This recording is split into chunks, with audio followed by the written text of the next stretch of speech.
bersama saya di dalam ruang pandangan.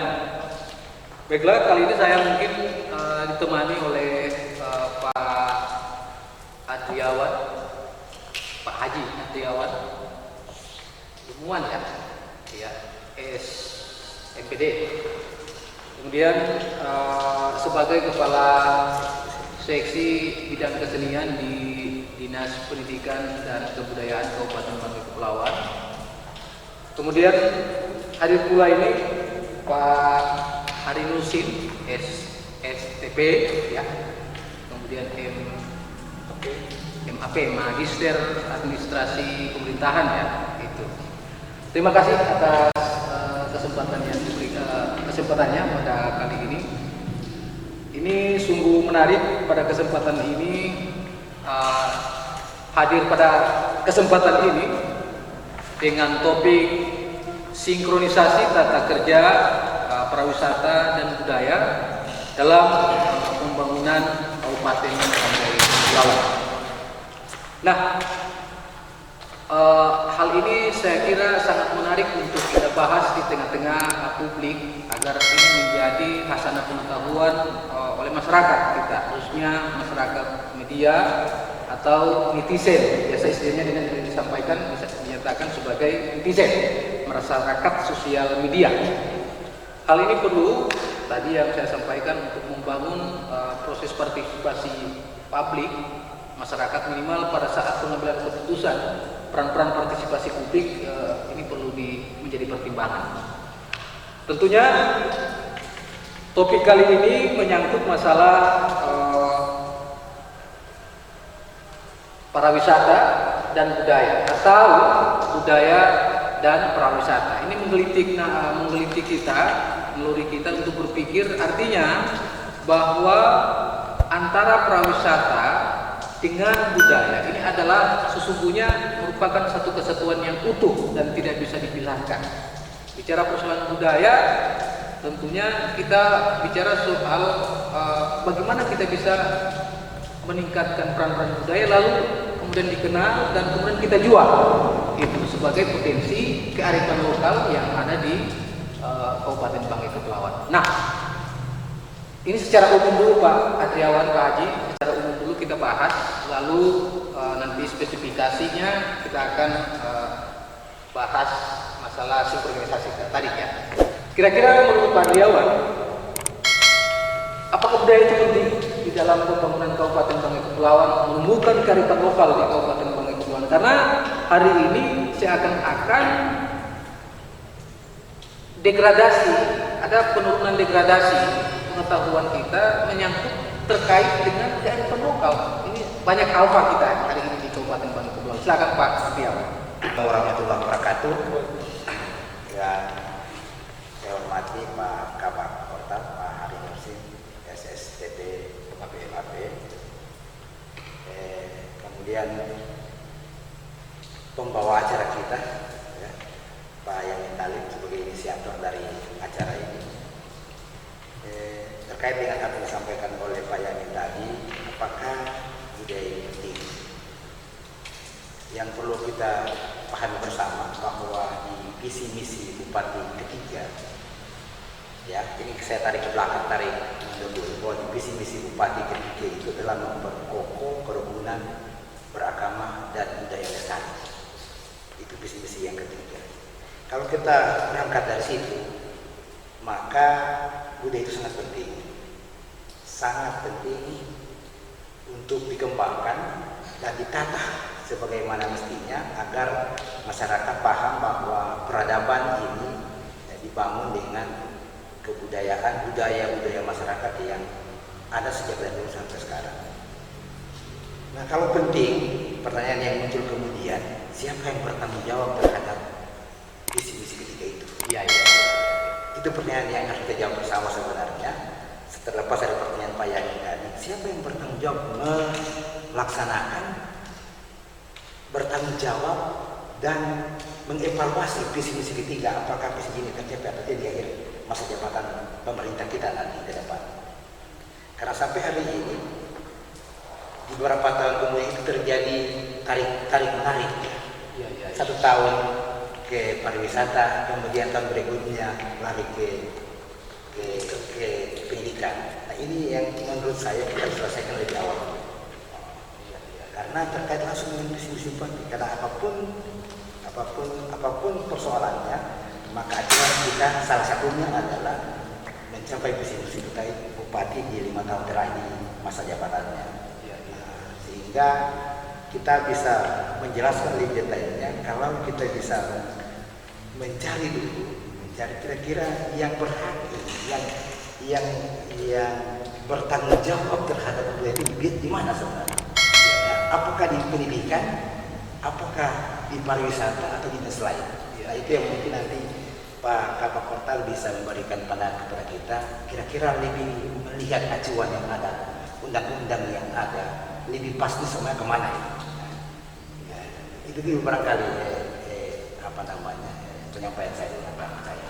Jadi ini tadi Pak Haji sudah singgung siapa yang bertanggung jawab ya, siapa yang memulai peran-peran ini, siapa yang harus mainkan. Tentunya kita semua sebagai aparatur, sebagai pemerintah. Nah olehnya itu barangkali ini sudah saatnya barangkali Pak Hari selaku Kabak Portal Kepulauan mungkin bisa menjabarkan sedikit ketentuan ataupun sampai kenapa nomenklatur ini ada perubahan gitu dalam tata kerja penamaan tata kerja nama ya.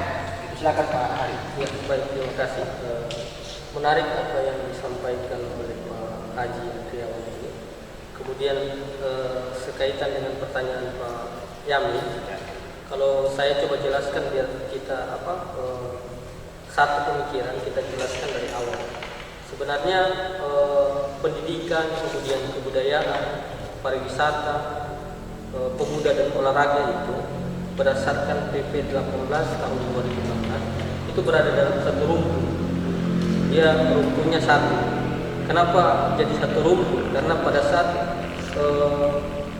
orang yang kemudian merumuskan aturan ini, merumuskan tentang indikator-indikator kegiatan di dalam bidang-bidang yang saya sebutkan tadi, kemudian memang ada keterkaitan dari pendidikan, kebudayaan, pariwisata, pemuda dan olahraga.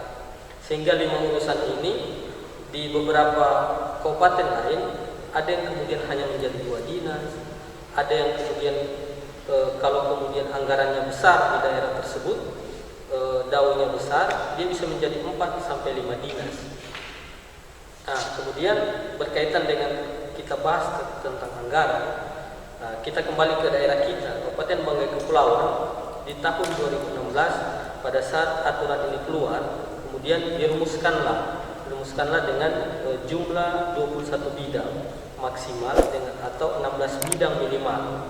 Nah, pada saat itu pemerintahan sebelumnya menetapkan 21 bidang yang bisa diterapkan di Kabupaten Banggai Kepulauan, sehingga muncullah nama dinas kebudayaan dan ekonomi kreatif. Ekonomi kreatif itu bagian daripada niatan dari Jokowi untuk percepatan pembangunan pariwisata dan kebudayaan itu sendiri. Kemudian di sebelah ada dinas pendidikan, pemuda dan olahraga. Kenapa hal ini saya harus sampaikan di awal? Biar kita satu pemahaman bahwa sebenarnya urusannya sama. Urusannya sama, membidangi hal yang sama dan satu rumpun. Satu rumpun berarti urusannya berdekatan, saling berkaitan. Itu yang pertama. Yang kedua, kalau pertanyaannya tadi siapa yang paling bertanggung jawab, tentu saja kepala daerah dalam hal ini yang punya tanggung jawab paling besar dalam hal memajukan kebudayaan di suatu daerah. Kemudian dibantu oleh bagian legislatif sebagai perumus regulasi yang ada di daerah, baik bentuknya Perda maupun Perbu. Di dalam hal tersebut kemudian pemerintah daerah Kabupaten Banggai Kepulauan menerapkan Perda nomor 62 tahun 2017 yang kemudian di zaman Bupati yang kemarin diganti belum 1 tahun resmi berjalan di 2017, kemudian dirubah lagi menjadi Perda nomor 262 tahun 2017. Sehingga muncullah dinas yang sekarang, pendidikan gabung dengan kebudayaan, kemudian pemuda olahraga berpisah sendiri, dan pariwisata berdiri sendiri. Itu yang terjadi. Nah, kembali lagi, kenapa hal itu bisa terjadi? Kalau saya melihatnya tergantung dari bagaimana visi. Kembali lagi tadi adalah visi seorang kepala daerah. Sejauh mana dia melihat urusan-urusan yang 5 urusan tadi ini penting. Kalau saya coba flashback ke belakang, pada zaman Pak Zainal Mus bersama Pak Rais Adam pertama kali dilantik, Bupati pada saat itu menyampaikan bahwa dia konsen kepada soal pariwisata, sehingga kenapa pariwisata itu berdiri sendiri, tidak digabung dengan kebudayaan. Alasannya simpel sebenarnya, persoalan sejauh mana bupati atau kepala daerah punya konsen tertentu atau prioritas tertentu terhadap satu urusan daripada 5 urusan yang ini tadi. Kemudian pemuda dan olahraga, begitupun pemuda olahraga. Kenapa dipisah? Karena beliau punya wacana, punya keinginan untuk mewujudkan pemuda olahraga yang baik, mungkin dengan program-program prioritas yang ada di dalamnya.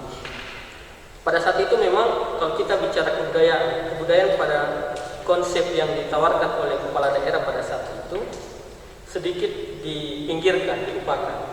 Kalau kita bicara budaya, karena memang konsennya adalah pariwisata yang modern, tujuan dari kepala daerah. Begitupun pemuda dan olahraga yang kemudian maju bersaing terhadap peningkatan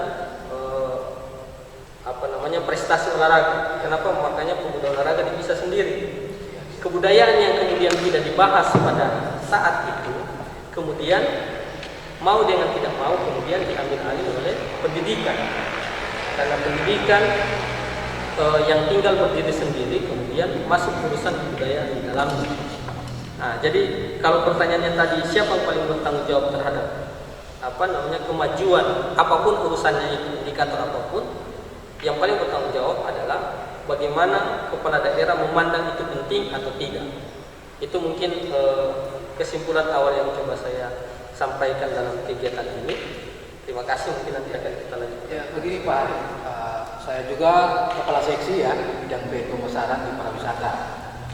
Saya justru melihat ada beberapa pas, ini kita bicara nomenklatur ya, dari nomenklatur tadi bahwa ternyata penjelasan Pak Kota, ini memang ada beberapa perubahan, ada 3 kali perubahan fase nomenklatur ya, di tingkat daerah. Pertama, tadi saya sambung lagi, benar nanti diluruskan ya.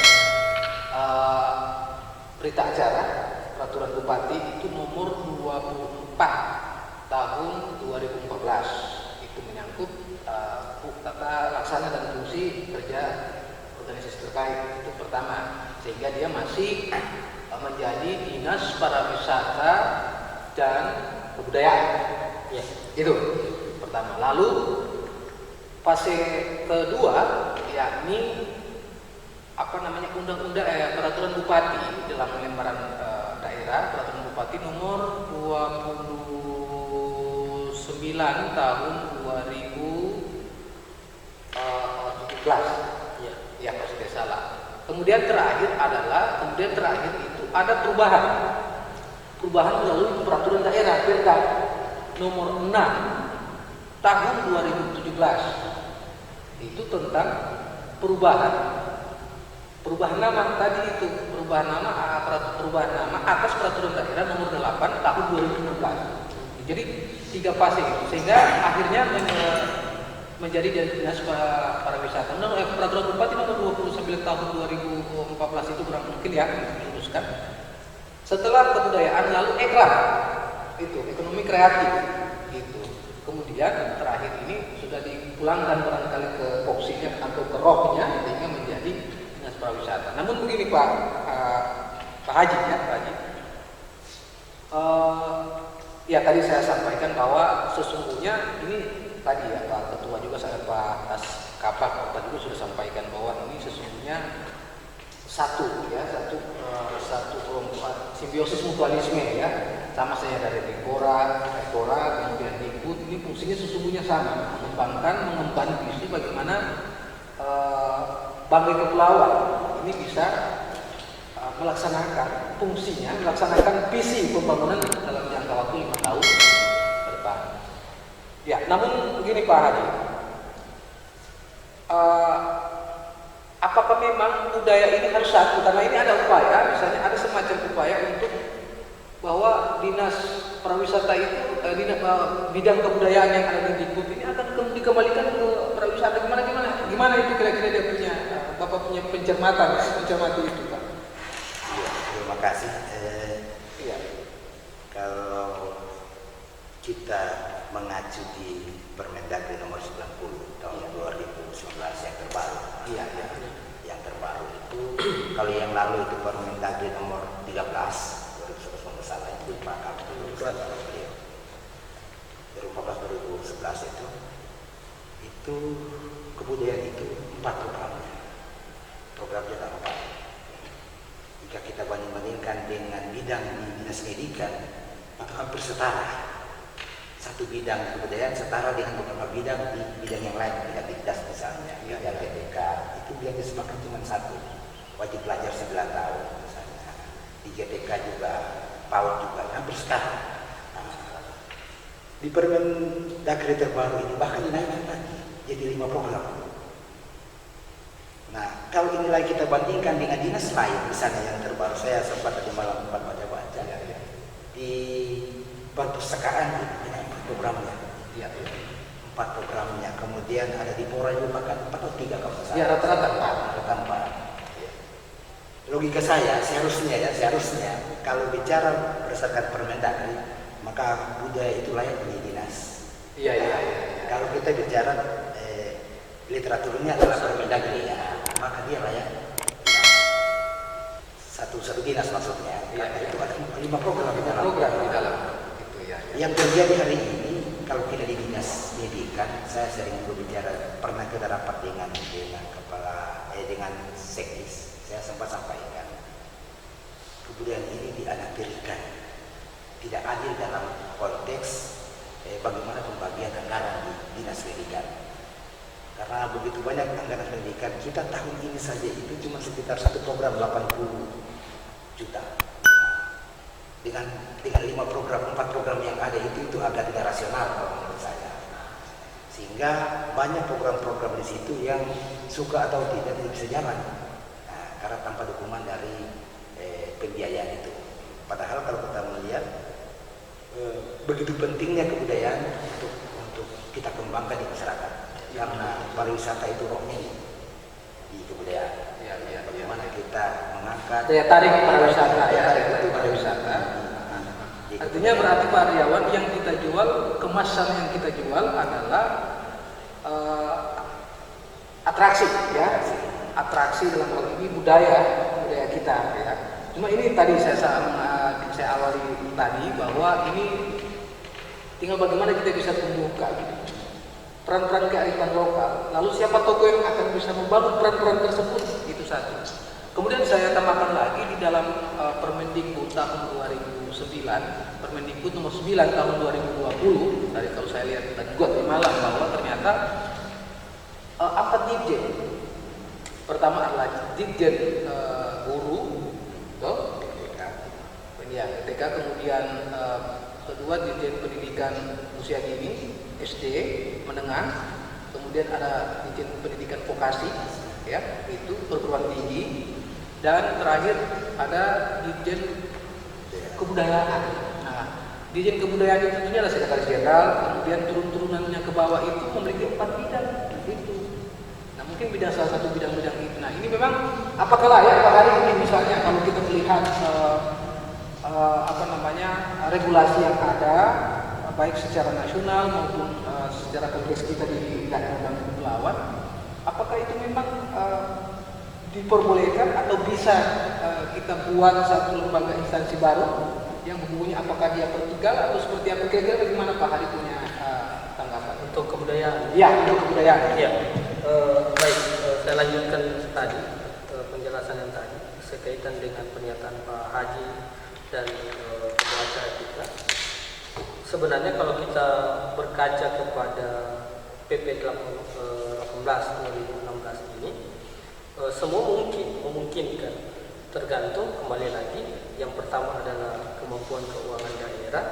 Yang kedua adalah sejauh mana kepala daerah itu punya visi yang serius, kalau kita boleh bahasakan, terhadap satu urusan ini. Kalau kita kembali bahas yang tadi, kepala daerah kemudian dia serius terhadap misalnya pariwisata, konsen terhadap persoalan pariwisata ataupun kebudayaan ataupun indikator-indikator yang lain di dalam urusan pemerintahan daerah, maka memang dia punya punya keinginan untuk membentuk itu dalam satu kantor ataupun dalam satu dinas, bentuknya bagian ataupun bentuknya dinas atau bentuknya kantor yang kemudian punya independensi dalam mengurus urusan tersebut. Itu yang pertama. Jadi konsen pimpinan daerah, kemudian keuangan daerah. Tapi tentu saja di dalam regulasi tersebut juga diatur persoalan pembobotan. Ini yang kemudian menjadi ranah kami di bagian organisasi untuk memberikan bobot, dan bobot ini memang sudah ada rumusannya, sudah ada formulanya untuk merumuskan layak tidak satu urusan. Kalau kita itu membobotnya itu jadi begini, membobotnya itu satu urusan itu bisa jadi rumah tipe 2x5 atau tipe 3x7 misalnya, kalau kita ambil gambarannya. Jadi satu urusan ini bisa jadi rumah kecil dalam bentuk misalnya bidang, atau rumah yang setengah ukurannya sedang, dia bentuknya kantor atau bagian, atau dalam pembobotan tersebut dia ukurannya besar ternyata. Urusannya itu bisa menjadi dinas. Nah, itu kemudian menjadi wilayah kami untuk membobot hal-hal tersebut. Itu yang pertama. Yang kedua, sekaitan dengan pembobotan tersebut, maka bagian kebudayaan setelah melalui hasil pemetaan yang kami buat di tahun 2017, memang budaya ini cukup luas urusannya. Ada sekitar, kalau yang sesuai dengan Permendagri 13, kemudian diperbarui Permendagri 90 yang barusan keluar dan kita sudah ikuti insya Allah di tahun 2021, memang ada 5 urusan yang ada di kebudayaan. Tetapi memang kalau dia untuk menjadi dinas, bobotnya belum cukup, sehingga tawaran kami ke pimpinan daerah ataupun kepada DPR pada saat itu, dia dikembalikan di pariwisata, tetapi di situ akan menjadi 2 bidang, jadi 2 urusan. Minimal bobot yang kami tawarkan itu, yang sebelumnya di pendidikan cuma 1 bidang, pada saat nanti dia masuk di pariwisata, pariwisata menjadi 2 bidang, kemudian kebudayaan 2 bidang.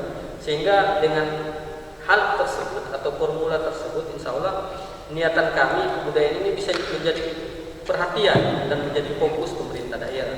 Karena memang catatan yang kami buat di RPJM Bupati terpilih sampai tahun 2022 memang konsennya itu pada 3 hal. Yang pertama adalah pertanian, kemudian perikanan, yang ketiga adalah pariwisata. Dan ini kalau memang di RPJM tersebut memang sudah saling berkaitan urusannya. Pariwisata ini jelas tidak bisa lepas dari budaya. Apa yang kita kembangkan di Bangka Kepulauan itu, pariwisata pasti akan selalu berkaitan dengan urusan budaya. Kenapa kami tawarkan hal tersebut untuk kembali, tetapi dengan format pengembangan dari 1 bidang menjadi 2 bidang. Dan menjadi catatan memang Pak Haji bahwa kebudayaan itu sesuai dengan pembobotan yang kami lakukan. Memang pembobotan ini kan ada beberapa kriteria, itu perlu saya jelaskan juga. Dia adalah jumlah penduduk, kemudian luas wilayah. Dia hampir sama dengan pembentukan satu kecamatan atau satu daerah DOB. Ada syarat-syarat ya? Ada syarat-syaratnya untuk menjadi dia syarat dia bisa jadi 1 bidang atau jadi 1 dinas. Karena kalau kita berkaca kita ambil contoh besar di DKI Jakarta ini saja, baru tahun ini kemudian Anies Baswedan Gubernur DKI Jakarta merumuskan untuk berpisah kebudayaan dan pariwisata. Ini baru lagi, sementara ramai di media sosial maupun di perbincangan tentang perangkat daerah. Ini yang gagasannya Anies untuk memisahkan budaya dan pariwisata jadi menjadi 1 dinas. Tapi kalau Jakarta kita tidak bisa ambil contoh secara head to head dengan Bangka Kepulauan, jelas karena persoalan pembiayaan itu tadi. Jadi saya kembali tawaran saya kepada pimpinan daerah yang baru minggu kemarin saya rapatkan dengan teman-teman di DPR bahwa tawaran saya kembali ke pariwisata tetapi berkembang menjadi 2 bidang, sehingga urusan-urusan yang Pak Haji Andriawan tadi sampaikan minimal bisa tercover di 2 bidang tersebut. Kalau 2 bidang otomatis dia akan menghasilkan 6 kepala seksi. Nah, ini urusan-urusan kepala seksi ini mungkin yang bisa dibagi dalam 5 urusan besar tadi. Mungkin demikian.